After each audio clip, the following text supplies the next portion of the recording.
Bem-vindo aqui para mais um vídeo que tem o apelo um pouco mais educacional, enquanto aguardamos novos resultados para o quarto trimestre de 2022 daquelas empresas que são do interesse do canal, setor de bancos, seguros e energia elétrica.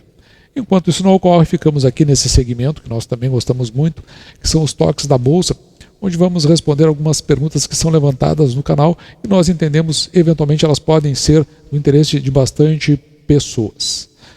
Vamos dar uma olhada no que foi colocado pelos nossos colaboradores do canal, que nos ajudam muito a manter e a fazer evoluir o nosso canal. Você deve estar ouvindo ao fundo, aqui cai uma chuva bastante intensa, então talvez algum barulho aqui que o nosso captador acabe reproduzindo. Mas vamos ver aqui a questão levantada pelo Braz Rodrigues da Silva. Ele coloca da seguinte forma: preciso da sua opinião.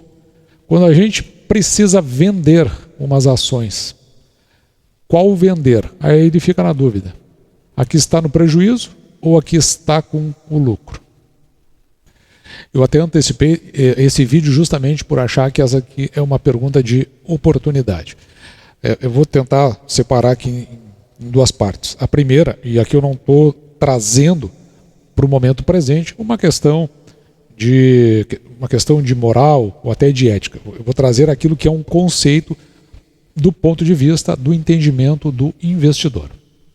E quando eu falo do entendimento do investidor, evidentemente aquilo que eu acredito que seria a melhor forma do investidor fazer a interpretação da sua condição de quem coloca o seu recurso para que no futuro ele possa receber em termos de proventos, que em geral é a ideia que nós colocamos aqui no canal. Mas eu vou pegar essa reportagem aqui, que foi publicada na Infomoney. Essa reportagem, ela veja aqui, 7 de abril do ano de 2020, portanto, aí, quase 3 anos atrás. Fala aqui nas 5 lições de Warren Buffett para o investidor de ações. Eu não gosto muito disso, das 5 lições, das 5 regras. Essas coisas, elas são muito, na minha visão, muito superficiais e não é uma coisa que a gente acabe internalizando. A gente ouve, parece bacana, parece legal, parece que a frase tem algum sentido, é rápido de nós,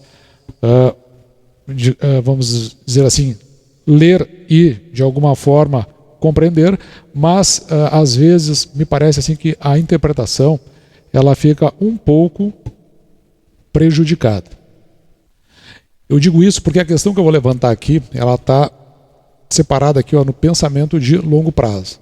Então diz uma das frases que imputam a Warren Buffett, que é: o mercado de ações é um dispositivo para transferir dinheiro dos impacientes para os pacientes.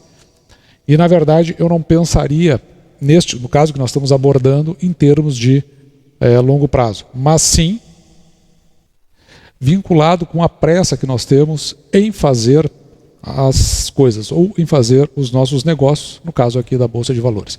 Veja bem, às vezes tem a gente entende, uma oportunidade no mercado, tem uma notícia da imprensa especializada, tem alguma dica de algum influencer e nós nos apressamos em fazer a compra. Então é nesse sentido que eu trago a interpretação para cá, nos torna impacientes. A gente parece que entra numa vontade mais exacerbada para fazer uma compra de uma ação, como se amanhã ela não pudesse reduzir mais o preço ou ficar mais a se oferecer. E às vezes a gente acaba investindo alguma coisa que a gente logo ali vai precisar, e uma das regras para investimento em bolsa de valores é nunca, essa regra é importante, é nunca investir aquilo que no curto prazo você vai precisar, porque aí você pode chegar nesse dilema. Eu não quero aqui colocar em termos de moral para ninguém, eu só estou querendo dizer com isso que o importante é que você nunca chegue nessa situação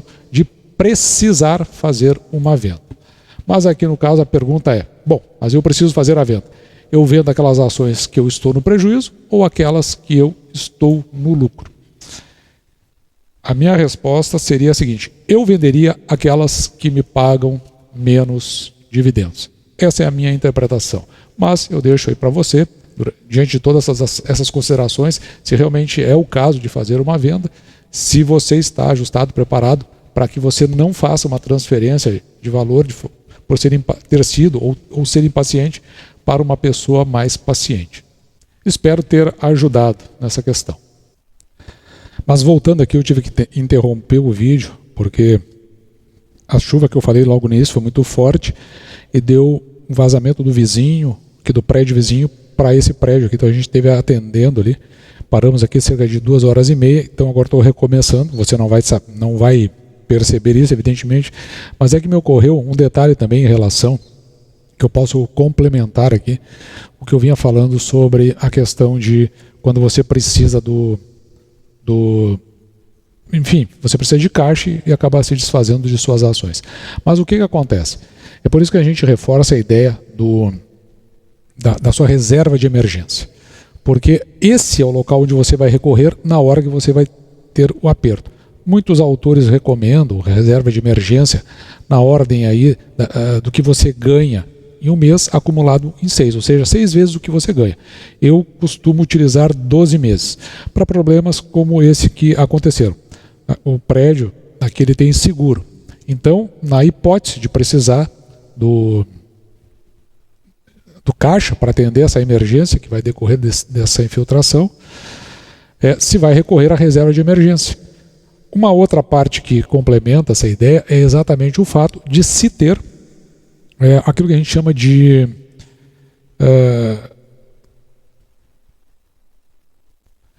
uma proteção, que é, no caso, o seguro. Mas ainda que o seguro aceite e ele seja acionado e aceite, ele ainda vai cobrar a sua franquia. Então, da onde vem a franquia? Vem da reserva de emergência. Esse é o caminho que a gente faz aqui no canal, sempre utilizando esse princípio. Mas, não tendo a reserva de emergência, precisando do recurso, pessoalmente, eu sempre escolheria me desfazer naquela companhia que me paga menos dividendos. Indo para a próxima questão, ela veio aqui do Marcelo Moura. Ele faz uma referência, né, que o banco estava, de fato, com uma referência negativa e a projeção para 2023 não deveria considerar, pelo menos, a possibilidade, né, de haver outros casos como o das Americanas e, com isso, ter que aumentar a provisão para devedores duvidosos e considerar o valor como resultado. E aí ele levanta aqui, né, que a provisão para devedores duvidosos ela vai sair do lucro líquido. E ele tem razão. Isso aqui, toda essa colocação aqui está correta, o Marcelo Moura. Tem uma boataria no mercado de que outros poderão estar em situação semelhante à das lojas americanas. E o processo é o mesmo que nós já explicamos aqui em outros vídeos, onde os credores dessas lojas, eles fizeram as vendas, as vendas a prazo, venderam esse a receber para os bancos por um deságio e, claro, quem vem cobrar ou quem ficou com a batata quente são os bancos que precisam ir atrás dessas empresas. Eu digo dessas, né? Estou no plural aqui, mas até agora, por enquanto, só das Americanas. Outras foram levantadas no mercado com essa possibilidade de estar em situação semelhante. Com isso, evidentemente, acabam se tornando credores, ou melhor dizendo, devedores inadimplentes nessas lojas de varejo. E isso, evidentemente, faz aumentar a provisão dos bancos e, consequentemente, isso sai do lucro líquido e reduz os proventos a serem pagos. Então esse é o risco. Os dois bancos que nós temos aqui na nossa carteira, Banrisul e Banco do Brasil, não foram afetados por essa questão, em particular das lojas americanas. Eu diria que o Banrisul, ele foi muito mais conservador e teve uma carteira mais consistente, ao passo que o Banco do Brasil, por outro lado, como nós vimos na apresentação que nós fizemos dos resultados do Banco do Brasil, ele tem um problema aí na concessão de crédito para pessoas físicas, principalmente aquelas concessões que não estão vinculadas ao consignado. E a gente já sabe, por estudos que nós já apresentamos no canal, que hoje perto de 80% das famílias brasileiras estão endividadas. Vamos esperar o resultado do relatório do Sesc Senac, que deve sair ainda nesse mês de fevereiro, para ver se isso melhora ou vai por uma linha pior e só aumenta essa questão aí das provisões dos bancos. Então está correto, o Marcelo tem que considerar sim na hora de você fazer o seu investimento. Indo em linha complementar, o Tiago Machado, ele diz o seguinte, quando se fala que o banco não analisou bem a quem emprestou, isso não teria a ver com bons clientes que no momento da contratação eram bons, mas por causa das condições econômicas ficaram inadimplentes. O próprio Banco Bradesco, ele tem um entendimento a partir da análise que nós fizemos, deste vídeo que está aqui à direita, ele mesmo constata que ele abriu demais a linha de crédito. Me parece assim que se estava fazendo a concessão de crédito de uma forma um pouco menos acurada sobre quem estava recebendo esse crédito, não considerando já o endividamento pregresso e a possibilidade, a chance de pagamento, e até às vezes se aquele que está recebendo o empréstimo, ele está por exemplo, num emprego que tenha uma maior longevidade no mercado e que não seja tão ele não fique tão sensível às condições de mercado, ou seja, que numa questão de uma economia um pouco mais contraída, já imediatamente ele entre num processo de demissão. Então isso tudo é avaliado. Tem aqueles que são MEI, tem aqueles que são emprego com carteira assinada, tem aqueles que são por contrato, por tempo contratual, e tem funcionários públicos. Veja que o Banrisul, nesse aspecto que nós estamos falando aqui de pessoas físicas, ele foi muito mais prudente. Então ele restringiu, diminuiu a concessão de crédito, mas fez créditos mais consistentes e tem aí uma inadimplência de 90 dias muito abaixo do mercado. Agora, hoje, deve estar sendo publicado, dia 15 de fevereiro de 2023, os resultados do Banrisul, e provavelmente deva ter um índice de inadimplência superior a 90 dias, abaixo até do Banco do Brasil, que fez uma análise mais consistente. Além disso, a gente precisa considerar o seguinte, que no caso, por exemplo, de lojas americanas, existe